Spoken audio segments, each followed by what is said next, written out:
Մկրտությունը և դրոշմը Հիսուսի փրկagործությամբ հաստատված աստվածային խորհուրդներ են և առանձին մասն են կազմում մի ընդհանուր ծեսի՝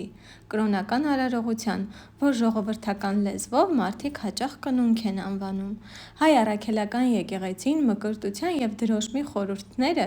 կատարում է համաձայն իր կանոնների, որոնք գրվել են եկեղեցու սուրբ հայրերի կողմից և սուրբգրային հիմքեր ունեն։ Մկրտության խորհրդի կատարումը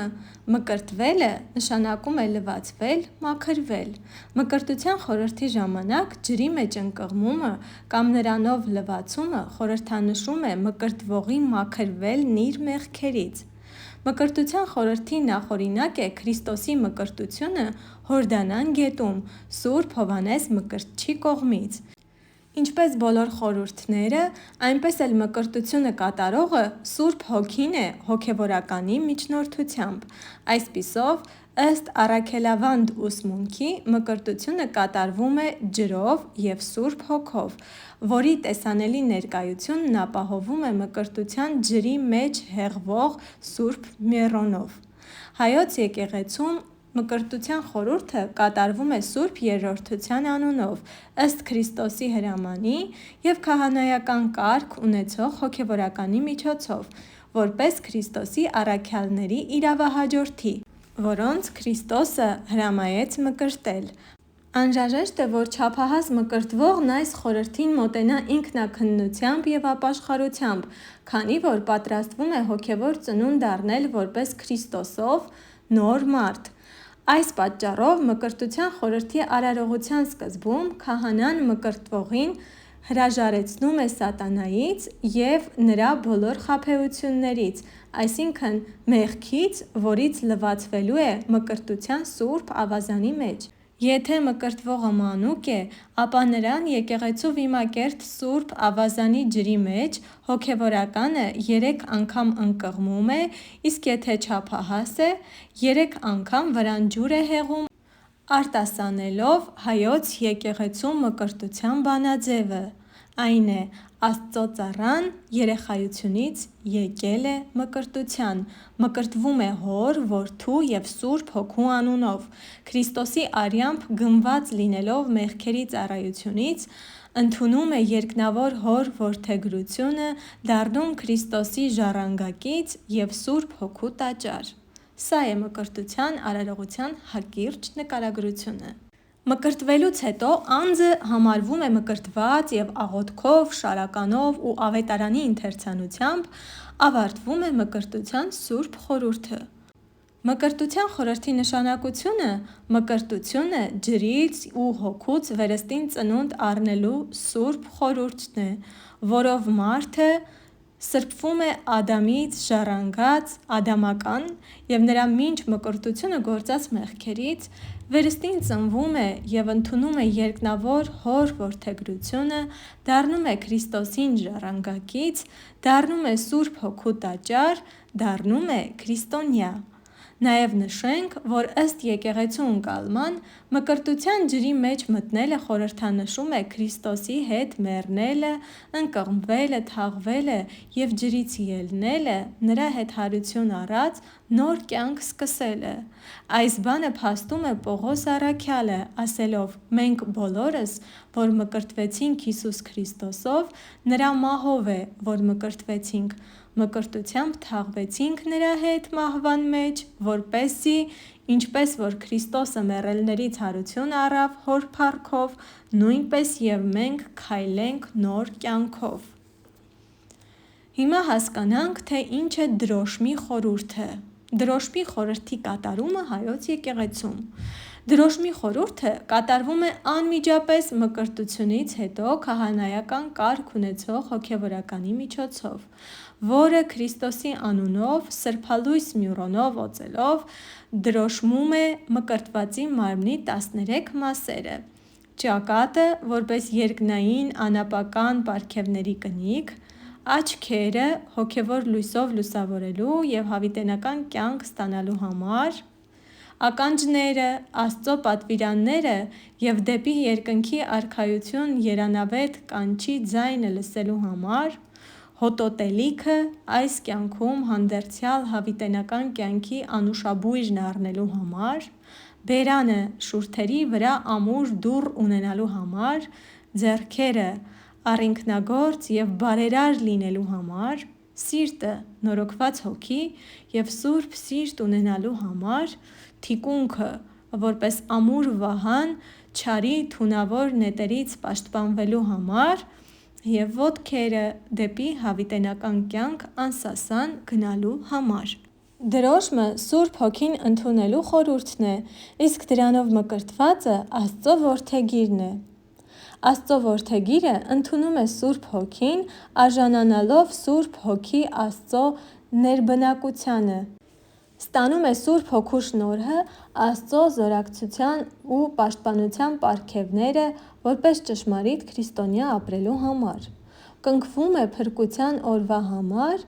Սուրբ Հոգու կնիքն իր վրա կրելով դառնում է Աստծո սեփական ժողովրդի անդամ։ Եկեղեցին համաձայն Ավետարանի մկրտության խորհուրդն առանց դրոշմի անկատար է համարում։ Ծիսակատարության ավարտն այսպիսին է. մկրտվածին դրոշմելուց, այսինքն կնքելուց հետո քահանան օրհնում է նրան հետևյալ խոսքերով. «Խաղաղություն քեզ, ով Աստծո փրկյալ, խաղաղություն քեզ, ով Աստծո օծյալ», և ապա սուրբ հաղորդություն տալով ավարտում է ամբողջ ծեսը։ Կրկնամկրտության արգելքը։ Հայոց եկեղեցին արգելում է մկրտության խորհրդի կրկնումը, քանի որ այն վերստին հոգևոր ծնունդ լինելով մարմնավոր ծննդի պես մեկ անգամ է կատարվում։ Ավետարանը և հավատքի հանգանակը նույնպես հայտարարում են, որ մկրտությունը մեկն է, ուստի տարբեր աղանդների կողմից խաբեությամբ կատարվող կրկնամկրտությունը թե՛ մեղք է, թե՛ հակասում է Սուրբ Գրքին։ Աղանդավորների կողմից կատարված մկրտությունը Հայոց եկեղեցին համարում է անվավեր, քանի որ այն չի կատարվել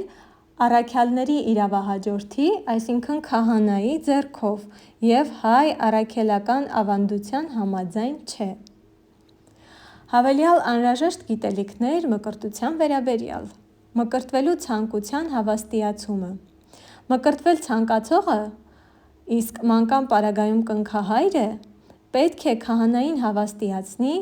որ կամավորաբար է եկել մկրտության, և այն հարցին, թե ինչ է խնդրում երեխան կամ մկրտվողը, պետք է 3 անգամ պատասխանել՝ հավատ, հույս, սեր և մկրտություն։ Մկրտվել և արդարանալ, սրբվել մեղքերից, ազատվել չարից և նրա կապանքներից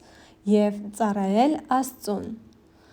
Չափահասների մկրտությունը կատարվում է հետևյալ կերպ. Չափահասները մկրտվում և դրոշմվում են իրենց ունեցած հավատքի հիման վրա։ Այդ պատճառով չափահաս մկրտվողները պետք է ծանոթ լինեն հավատքի հիմնական սկզբունքներին և ամբողջ սրտով հավատան և հետամուտ լինեն դրանց կատարմանը։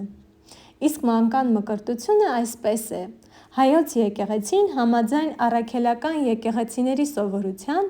բացի չափահասներից մկրտում և դրոշմում է քրիստոնյաների մանուկներին։ Այս պարագայում ծիսակատարությունը կայանում է ծնողների և կնքահոր հավատքի հիման վրա, ինչպես Ավետարանում հիշատակված մի շարք դեպքերում, երբ մկրտվում էին ամբողջական ընտանիքներ մանուկներով հանդերձ։ Մեր եկեղեցում երեխաներին սովորաբար մկրտում էին 8 օրական հասակում, որպես օրինակ ունենալով մանուկ Հիսուսի 8 օրական թլպատությունը և անվանակոչությունը, որով հրեաները դառնում էին Աստծո ժողովուրդ։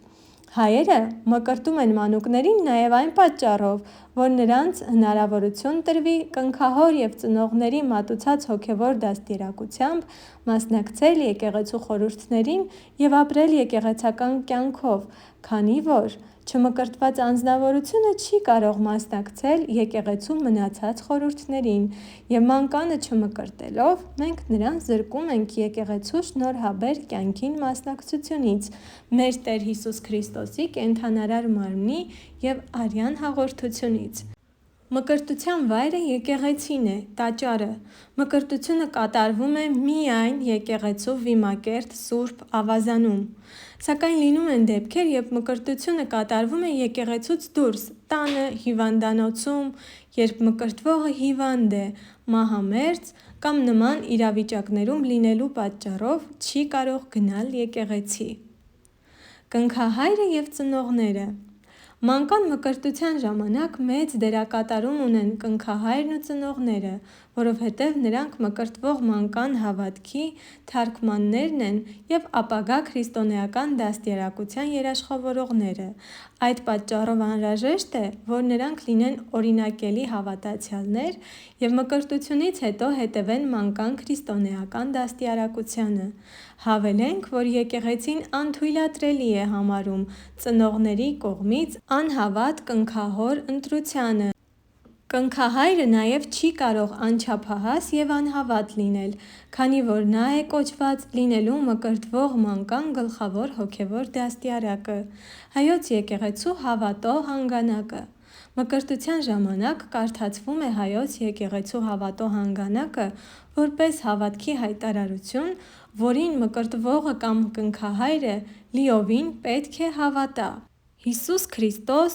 պատգամում է մկրտել. «Գնացեք այսուհետև աշակերտ դարձրեք բոլոր ազգերին, նրանց մկրտեք Հոր, Որդու և Սուրբ Հոգու անունով»։ Մկրտությունը կատարվում է մեկ անգամ, մեկ Տեր կա, մեկ հավատ, մեկ մկրտություն, մեկ Աստված և բոլորի Հայր, որը բոլորի վրա, բոլորի հետ և մեր բոլորի մեջ է։ Դրոշմը որպես փրկության օրվա կնիկ։ «Եվ մի տրտմեցեք Աստծո Սուրբ Հոգուն, որով կնքեցիք փրկության օրվա համար»։ Սա մեջբերում է Աստվածաշնչից։ 301 թվականին, երբ Հայաստանը որպես պետական կրոն ընդունել է քրիստոնեությունը, Գրիգոր Լուսավորիչը մկրտել է Հայոց արքային։ Մեջբերում ենք հատված Ագաթանկեղոսի Հայոց պատմությունից։ Երբ լրացավ պարզ կատարելու տրված ժամկետը, երանելի Գրիգորը առավ աշխարհաբնակ զորքը և տրթաց թագավորին, նրա տիկին Աշխենին, մեծն օրիորդ Խոսրովադուխտին, ամենայն մեծամեծներին և բանակի բոլոր մարդկանց,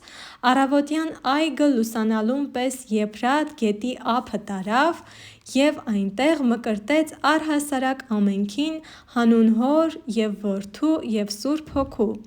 Երբ բոլոր մարդիկ և թագավորը իջնում էին ջրերի մեջ մկրտվելու,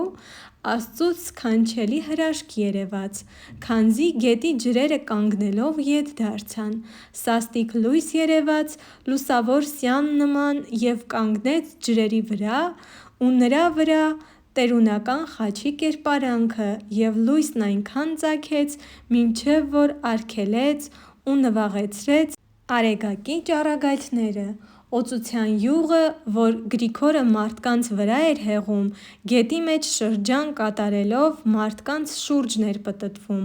Օրվա երեկոյան հրաշքը աներևույթ եղավ և նրանք դեպի վար ավանը վերադարձան։ Նրանք, որ այդ օրը մկրտվեցին, ավելի քան 15 բյուր (150,000) էին արքունական զորքից։ Դրանից հետո հոգևոր մխիթարության համար այնտեղ 7 օր մնացին։ Այդ 7 օրում արքունական բանակից մկրտվեցին ավելի քան 400 բյուր այր, կին և մանուկ։ Մկրտությունից հետո մկրտվողին Մյուրոնից պետք է հանել երրորդ օրը։ Կնքահայրը պետք է ջրով լվանա իր սանի մարմնի այն մասերը, որոնք Սուրբ Մյուրոնով օծվել են։ Ցանկալի է, որ այդ ջուրը թափվի ծառի կամ ծաղիկների տակ։ Մկրտվողին Մյուրոնից հանելիս հնչում է այսպիսի աղոթք. «Աստված, որ մեծ ես, մշտնջենավոր և բոլոր գաղտնիքների գիտակ, որ սուրբ ես և բնակվում ես սուրբերի մեջ, փրկիչ բոլոր մարդկանց, որ քո գիտությունը շնորհում ես քո հավատացյալներին և իշխանություն տվեցիր Աստծո որդիներ լինելու Հոգու և ջրի վերստին ծննդյան միջոցով, որով և (այստեղ հնչում է մկրտվողի անունը) նորացրիր քո ավազանի մաքրությամբ Սուրբ արա նրան քո ճշմարտությամբ, լցրու Սուրբ Հոգուդ շնորհներով, որպեսզի քո սուրբ անվան բնակության տաճար լինի, կարողանա գնալ արդարության բոլոր ճանապարհներով և համարձակությամբ ու աչալրջությամբ կանգնել քո միածնի Տեր Հիսուս Քրիստոսի բեմի առաջ, ում հետ քեզ ամենակալ Հորդ և կենդանարար և ազատարար Սուրբ Հոգուդ վայել են փառք, իշխանություն և պատիվ, այժմ և միշտ և հավիտյանս հավիտենից, ամեն։ Մկրտության խորհրդի մասին այսքանը։ Ընդգծեմ, որ այս տեսանյութը պատրաստելիս օգտվել եմ Հայ Առաքելական Սուրբ Եկեղեցու Արարատյան հայրապետական թեմի պաշտոնական կայքում տեղադրված տեղեկություններից։ Իսկ եթե հավանեցիք տեսանյութը, բաժանորդագրվեք իմ ալիքին, որպեսզի նոր տեսանյութեր դիտելու հնարավորություն ունենաք։